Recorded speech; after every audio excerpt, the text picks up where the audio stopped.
Hello, today I'm going to show you my teacher bullet journal, and I've seen a lot of videos for bullet journals online, and a few of them are for teachers, but a lot of the videos and blogs that I've seen are more of bullet journals for teachers who teach secondary or intermediate grades.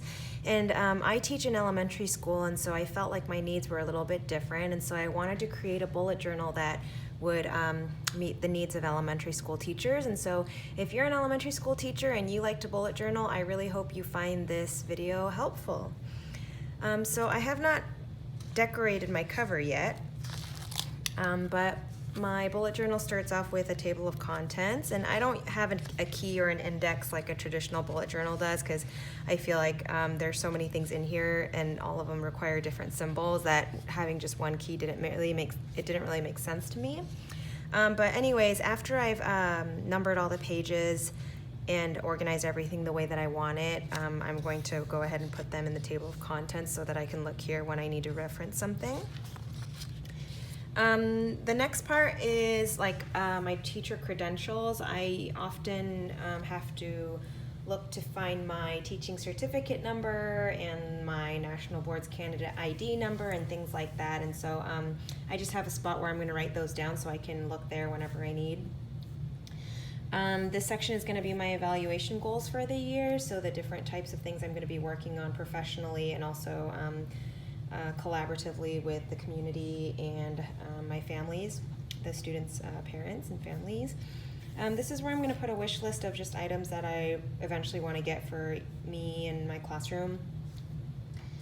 This is my passwords page, but I made a little flap with a post-it note just so I could cover up my username and password and provide a little bit more security. And I also divided it because I have a lot of class codes. They're not really passwords, but they're codes that you give out to the kids to use. And so this bottom half is going to be a section that I use to put class codes, and then up here I'm going to put my personal website and username and password information. Excuse me. For this page, it's basically going to be like an address book. Excuse me. But I'm going to put the name, or sorry, not the name, but like the topic that I might need help with. So for example, if I had a problem with Gmail, I would put the name and the phone number and the contact email of the person who I would contact if I needed to solve that problem. And it's just going to be kind of like an address book of different people that I can contact based on whatever problem I'm having. And then this is where I'm going to log my personal days and my sick days. And I'm just going to, at the top, write in how much I have at the beginning of the year, and then, subtract all of those to find out how much I have left over to see if I can get those days paid out or rolled over. This is where I'm going to put my clock hours, just so I can keep track of how many hours I'm getting throughout the year. So I'm just going to put the date. Our district requires like a course code number that I'm going to write there, and then the R just means did I register for that class yet. The name of the course will go here. I'm going to mark whether or not I turned in a timesheet or need to turn in a timesheet for that, how many clock hours each course is worth, and then whether or not I filled out an evaluation, because those are the requirements from our district about in order to get clock hours. So that's my page to keep track of that. And then these next few pages are just they're more like notes pages where I'm just going to collect information about various subjects, and whenever I hear or see something new that I want to remember, I can write it in here and look back on these pages. And I made this page because we're virtual teaching this year, so I'm going to probably have a lot of new tech websites and tools and stuff that I'm going to be using that I want to keep track of. And then I just have a ton of note pages here because this is for like professional development or staff meetings, anything that I need to take notes on. So there's a lot of pages of notes. So if you're not as much of a note taker, you might not want to use this many pages for notes, but I like to take notes. And this is also a notes page, but it's we have a school garden that I manage, and so I'm just going to take some notes to help keep track of everything that's going on with the garden. This will probably turn into notes pages too, but haven't figured that out yet. Okay, so this is where I'm going to put my student info, and so their names, birthday, username and passwords, ID number, and whether or not they get different types of learning support. And then I made kind of like this Dutch door feature. And so this side is going to be the family info, and so the students' names will still be here. And then I'll put their parents' names and the language they speak at home, and then contact information for phone and email. Oh, and by the way, I put washi tape. I like to put washi tape on the sides of my pages because that kind of keeps a section together. So instead of having like a bunch of tabs, I just color code the pages, so when I flip through, I'll at least know like what section I'm in. So this is kind of like the class section, so I'm using this like pinkish tie-dye washi tape for that. Okay, so this is where I'm going to keep track of all my students' reading levels. Fall, winter, and spring, and also like their accuracy, fluency, comprehension scores. And then I'm also going to group them by grade level, or their reading level, grade level, so that I can create small groups and intervention groups from that. And then our school has like different themes every month, and we give awards to kids who best embody that theme, and so I just wrote those there, and then I'm going to write the students' names within the boxes so I can keep track of who I have already awarded. Sorry, I forgot to remove these. I'm going to send out a weekly newsletter to parents, and a lot of times I often forget if there's something that I need to mention to them in that weekly newsletter, so this is where I'm going to take notes on that. I'm just going to write the date of when that newsletter is going to be sent out, and then anytime I remember what needs to go in there, I'll write it in that box. And this is 50 boxes, and I know there's less than 50 weeks in a school year, but my plan is to try to send one out every week. So this is where I'm going to keep track of all of that. Put my notes back in there. Okay, this is my interventions page, and it's like where I keep track of all the interventions that I do, whether it's individual, small group, or whole group. So I'm just going to write up here like the name of the student, or what small group it is, or if it's a whole class intervention. And then eventually each of these boxes will have this format. I just haven't filled it all in, but it's basically like, when did I start the intervention and what was it for? How frequently is the intervention being done? I'm going to put a date for like when I should check back to see if this intervention was successful or not, and then I have a success level, like a scale of 1 through 4, where I just circle how successful I feel like it was and whether or not I should continue that intervention or try a new one, and then some notes. I don't think we're going to have a lot of classroom volunteers this year because of the virtual setting, but this is where I would put their information. So I would write their name at the top, a phone, email, and then whatever they're interested in helping out with in the class. You know, some parents or volunteers only want to help with field trips, some want to help with making copies or grading and things like that, so that's where I would put that. And then this is where I would put the schedule of when my volunteers are coming, so I know to have stuff ready for them to do. And then this section, it's like another note section for me to write down ideas for field trips or any guest speakers or community partners I might want to partner with in the future. And then, hold on, let me block. There's some names I don't want to have show up, but this is where I'm going to put, so I'm a 5th grade teacher this year, and I'm just going to put some developmental notes on here so that when I plan lessons or activities, I kind of keep in mind, like developmentally, what they're capable of, so that I just meet them at their level. And then these next few pages, they're my student pages, and so basically it's like in this format, but I just have the students' names, like one student on each line, and then within that space, anything I learn about them throughout the year, something that I want to remember, I will write in that space just to kind of, if I ever want to give them a gift or write them a card or do something, I can look back to those pages and make sure that I'm writing things that show them that, I know who they are and I care about them. So those are student pages, and then after the student pages, these are the pages I plan to use for planning out partners and small groups for each subject, and I want them to have year-long or at least semester-long partners. The small groups will tend to be more flexible, so I'll just change these as I go, but I definitely want to keep track of whether or not partnerships are going well within each subject area.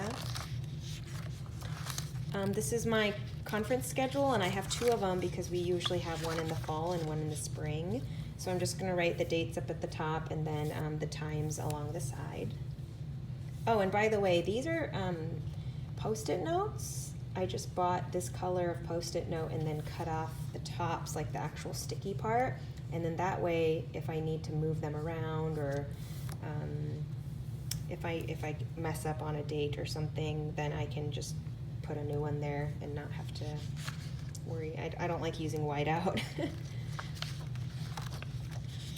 Okay, and then, so this is my pacing guide, my year-long pacing guide, but I actually haven't filled this in because I'm not really sure if I'm going to use it or not. So basically, here, I'll show you this side because it's, I kind of messed up on the lines over on this side, but like for example, 1, 2, 3, 4, there's 5 lines for reading there, 5 for writing, and I think there was 8 for math, 5 for science, and 4 for social studies. And each of those lines is supposed to represent a unit that I want to teach. So let's say unit 1 lasts, I'll use a marker or some washi tape to highlight how long unit 1 would go. And then as soon as that stops and I move to unit 2, then I would put the washi tape or the marker on the second line and continue on, to the following month. And then for the third unit, I'd move to the third line. So visually you could see that movement. And then you could see like which month or which week or which day that unit would stop. The reason why I'm not sure if I'm going to use this or not is because a lot of times, you need an extra time to teach a particular skill, and it kind of changes every year. I know it's good to have as just a guide, but I'm a little too OCD in the sense that, like, if I don't stop right when this guide tells me to, I feel like it's going to stress me out a little bit, so I'm not really sure if I'm going to use it or not, but I put it in here in case I wanted to have a guide to refer back to. Another option you have is, a lot of districts just provide them online, so you can just print them out and glue them in. You don't have to, create this like I did.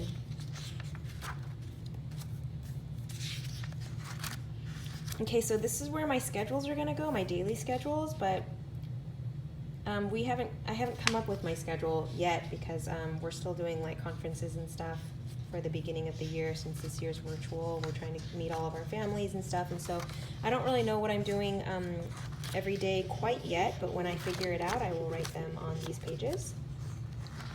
And then this is my absence log. It's where I'm going to keep track of all my students who weren't there that day, just so if I need them to make up work or I need to reteach something to them, I'll know who was gone that day.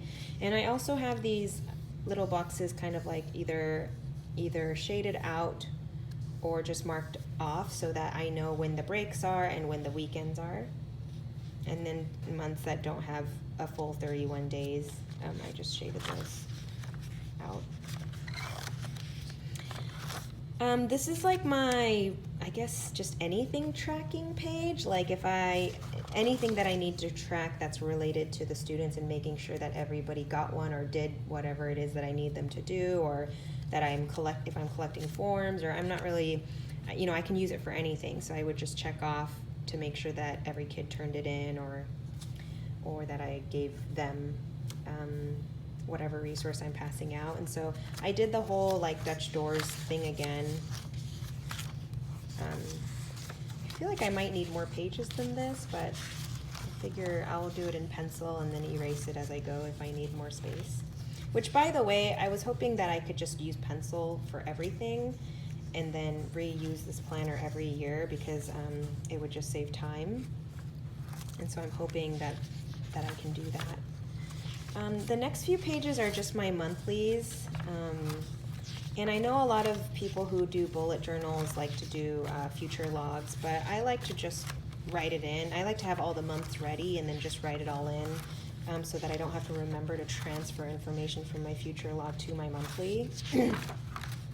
And then this is my teacher dashboard page.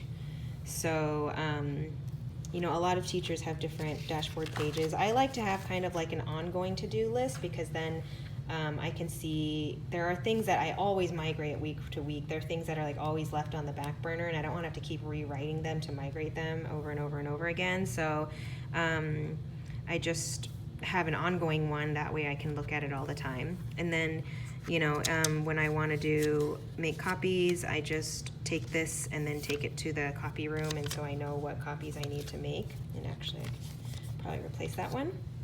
Same with things I need to grade. I could just replace that Post-it note and any activities that I might have. And then my ongoing to-do list, you know, this is another black Post-it note that I would just write with white marker. And so I could just lift this off and put it on the next page and then continue to have my ongoing to-do list for the rest of these pages.